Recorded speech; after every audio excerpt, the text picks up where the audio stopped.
Welcome, dear guest, to Odd Tonic's 12 Days of Christmas Ghost Stories. In Victorian England, Christmas was the time to gather around the warm fireplace to share chilling tales of ghostly visitations. Odd Tonic is reclaiming this tradition by presenting ghost stories on every one of the 12 days of Christmas. They make for great personal listening or to share with friends and family as an icebreaker to tell true, unexplained tales of their own. Welcome to Day 3. This evening's story comes to us from the book Phantom Messages by William J. Hall and Jimmy Panito. Here we go. At age 13, Jolie's grandmother was living with the family due to complications from diabetes. One morning, Jolie was getting ready for school as usual. She ate breakfast and then went to hug her grandmother as she always did before leaving for school. Grandma was not feeling well, but made a smile for her lovely granddaughter. She said, "I love you. Don't ever forget that." Her alarm clock was going off, and she didn't want to go downstairs to turn it off, so she asked Jolie to do that for her. She did. During the morning break at school, Jolie had a feeling that her grandmother had died.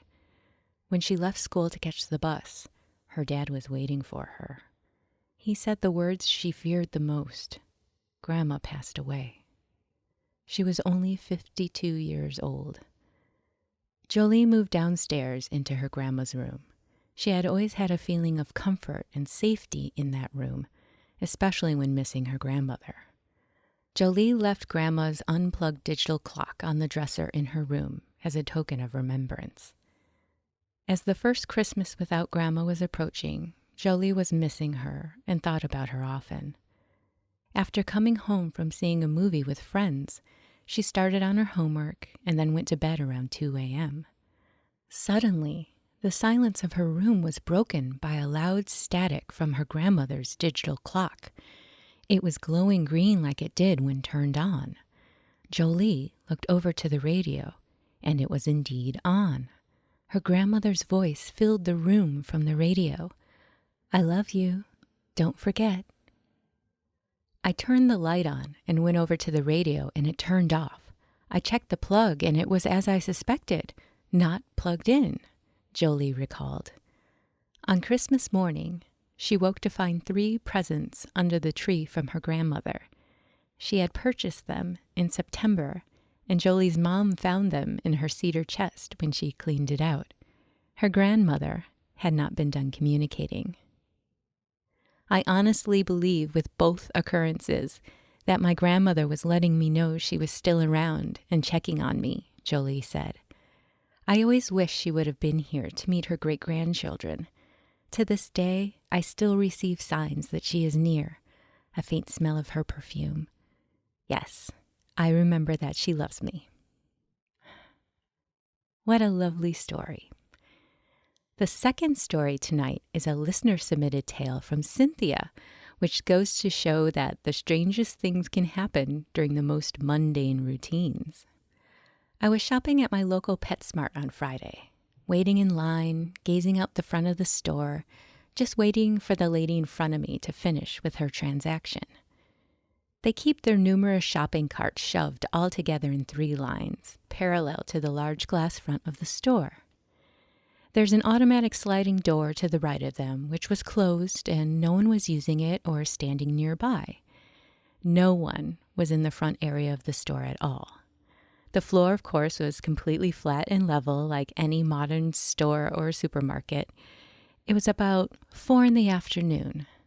Suddenly, a shopping cart that was nested into the end of one of the lines of carts rolled backwards out of the lineup a few feet and then forcefully raced forward, slamming back into the parked carts with such force that it bounced back with a loud metallic clanging, finally stopping about 5 feet away from the rest of the carts.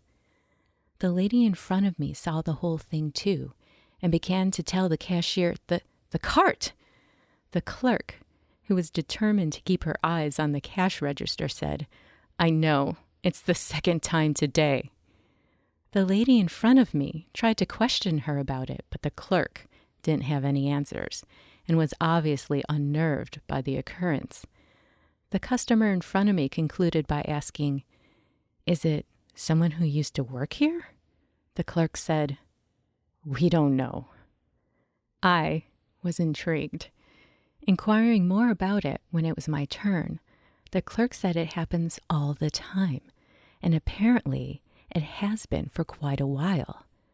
She was obviously not happy about it.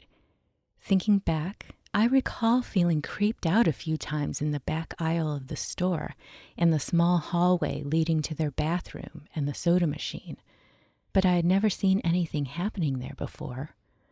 A former employee might hang around in those areas. Anyway, it seems interesting. I'd like to have a clip of their security camera, which must be focused on the area of the front door, but I doubt they would give it to me. You and me both, Cynthia. We're breaking in tonight. Has anything like this ever happened to you?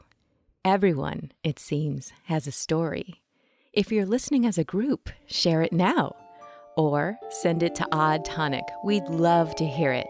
You can reach us at theparlor@oddtonicsociety.com.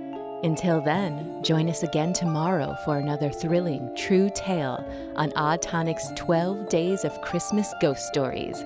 Be sure to subscribe on your favorite podcast app or on YouTube for future Odd Tonic episodes of weird history, strange science, and the paranormal.